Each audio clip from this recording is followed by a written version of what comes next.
Opposition ने तहरीक अदम एतमाद की कामयाबी के राबते तेज कर दिए। फजल रहमान अचानक कराची रवाना हो गए हैं और कराची में एमक्यू पाकिस्तान की क़यादत से मिलेंगे। फजल रहमान एमक्यू और पीपल्स पार्टी के दरमियान मुजवजा मुआहदे के जामिन हैं।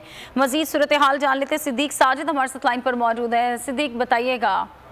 जी, पीडीएम के सरबराह जो है वो अचानक कराची रवाना हुए हैं और ज़राए का कहना है कि पीपल्स पार्टी और एमक्यूएम के दरमियान जो मुजवजा मुआहदा है उस पर अमल दरामद के हवाले से उनकी एमक्यूएम की क़यादत से मुलाकात भी मुतवक्के है। और ताकि क्योंकि वो इस मुआहदे के जो है वो जामन है, कुछ इशूज़ जो है वो हल तलब है, तो उनको आखिरी शक्ल देने के लिए मौलाना फजल रहमान वहाँ कराची पहुँच रहे हैं। साथ ही वो मुफ्ती जो तकी उस्मानी है उनके भी घर जाएंगे, उनके भतीजे के इंतकाल पर भी ज़ाहिर ताज़ियत करेंगे। जो मरकज़ है उनके साथ भी उनकी मुलाकात होगी, जिसमें लॉन्ग मार्च की तैयारियों से मुतल्लिक़ जो अमूर है उनका जायजा लिया जाएगा। जी, बहुत शुक्रिया आगाह करने के लिए। सब्सक्राइब करें और बेल दबाएं ताकि कोई खबर रह न जाए।